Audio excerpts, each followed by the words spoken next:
Enfim, e quando eu comecei, é interessante, né? Porque eu, até uma certa idade, eu romanceava muitas coisas, né? Enfim, então eu achava que eu comecei a fazer dança com 6 anos de idade, né? Aquela ideia de ser bailarina, pará. Até que um dia aconteceu uma entrevista comigo, daí eu já estava mais velha e a pessoa fez uma colocação em relação à dança, se a dança serviria como uma terapia. E naquela época eu já era terapeuta, né?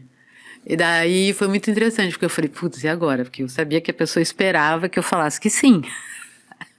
Tinha que falar que não foi a minha história, né? A terapia surgiu depois, até por algumas questões da dança mesmo, né? Só que daí nesse dia, nessa entrevista, é que caiu a ficha. Quando eu fui contar a história, não tão de forma romântica, mas de forma mais realista, né? Eu entendi que, assim, eu morava numa cidade interior, eu era garota que brincava em árvore, eu não era garota que brincava de boneca, né? Eu tinha uma coisa muito forte com o corpo já, sem saber. E a gente veio aqui morar em Santos, num apartamento pequenininho, num apartamento de fundo, assim. Então, assim, eu perdi a minha espacialidade.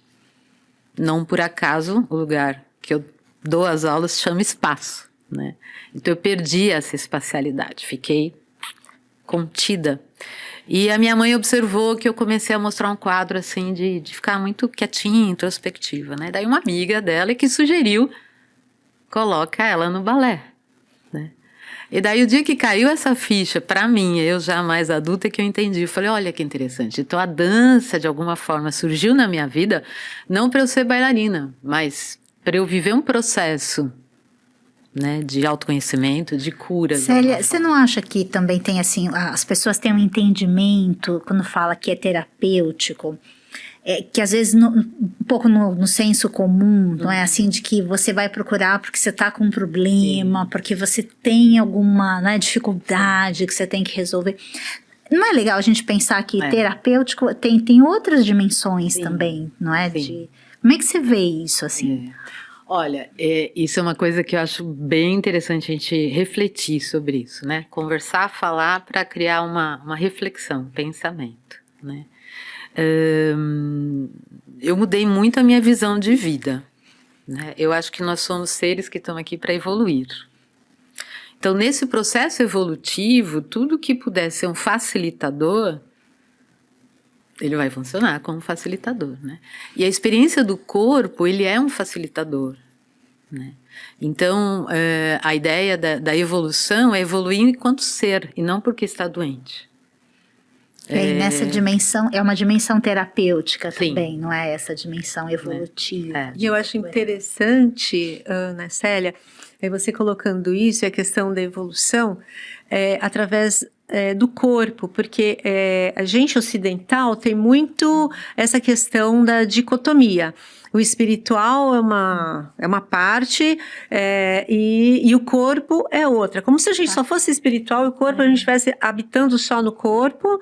Não, nós somos uma integral, né? Integrais, nós somos integrais. Nós somos Célia, Eneida e Ana, são únicas e são corpo e alma, né? Corpo e espírito. Então, essa evolução, digamos, ela pode se dar através do corpo e você evolui integralmente. Né? Tanto que essa massagem que eu aplico, né, eu coloquei esse termo massagem integrativa. Então, ela é uma massagem que ela é facilitadora para o processo de você se reintegrar. Porque quando a gente se reintegra, né, corpo, mente, pensamento, sensação, a gente se potencializa. A gente se enfraquece quando a gente só é uma coisa e não é a outra. Na minha visão. Celinha aí, você falando parece muito fácil, assim, parece que foi muito natural, né, da bailarina e depois encaminhar para... Mas como que foi um pouco, assim, esse processo, né, de bailarina clássica e depois entrar nessa... Se descobrir, né, como terapeuta. Então, ele é um caminho que no início, quando ele começa a se fazer, eu acho que ele é meio por si só. Né? Depois vai chegando uma maturidade que você começa a escolher mais, né? Você acha que foi meio inconsciente? Você não Foi tinha noção inconsciente, que Neida, mas tem um fator físico, porque o físico, a estrutura, sempre traz a gente para a Terra, né? Qual foi o fator físico? Eu adquiri uma artrose de quadril, né? Uma artrose, né? Que hoje em dia, por exemplo, eu nem poderia estar sentada do jeito que eu estou sentada, não poderia dar aula como eu dou aula para vocês, blá, blá, blá, tudo isso, né?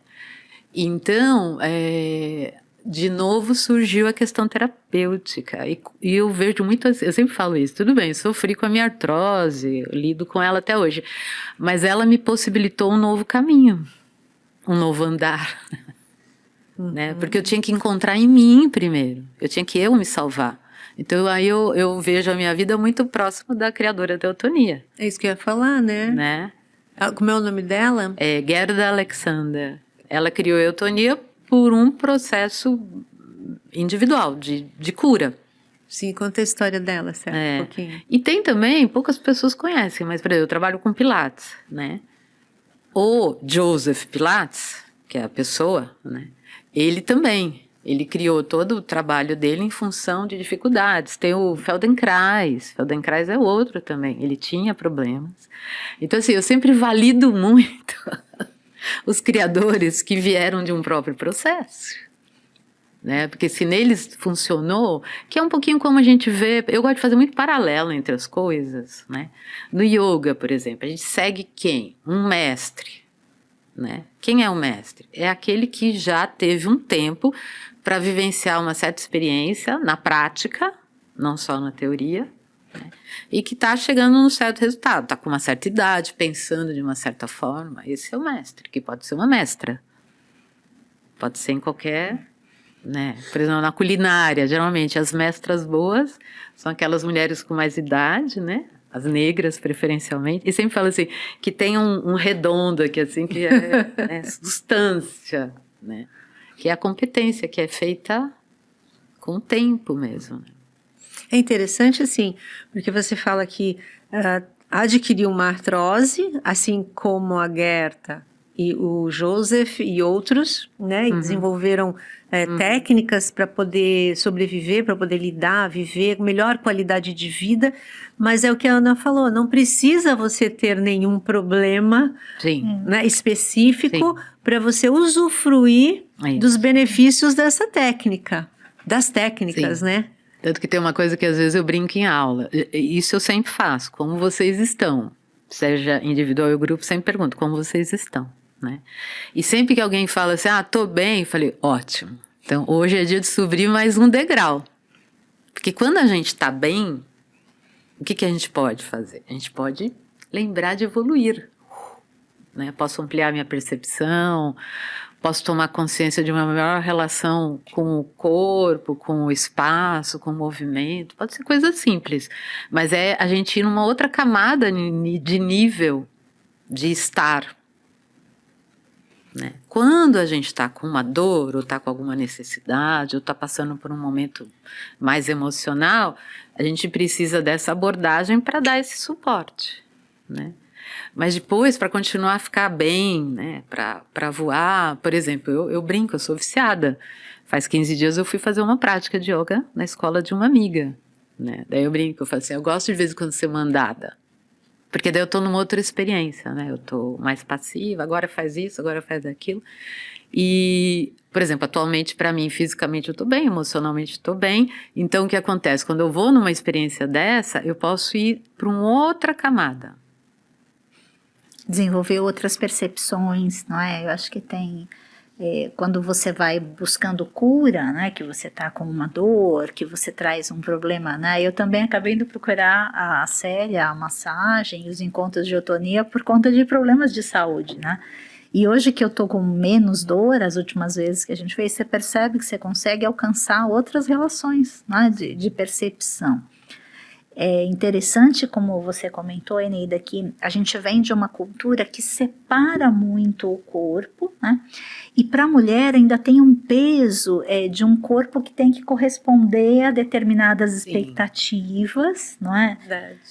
Então eu acho que é interessante quando a gente consegue romper com isso e começar a pensar o corpo como qualidade de vida, né? Esse autoconhecimento, né? A alegria, o prazer, as descobertas, como autoconhecimento, né? E menos com expectativas de um corpo que atenda a um padrão. Um padrão, Eu acho que esse conhecimento, assim, eu faço Pilates, né?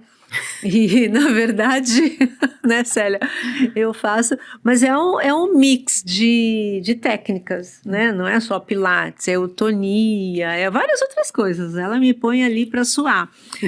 E eu não tenho, assim, nenhum problema específico. Não fui buscar porque estou com determinada dor. Então, isso que você falou é verdade.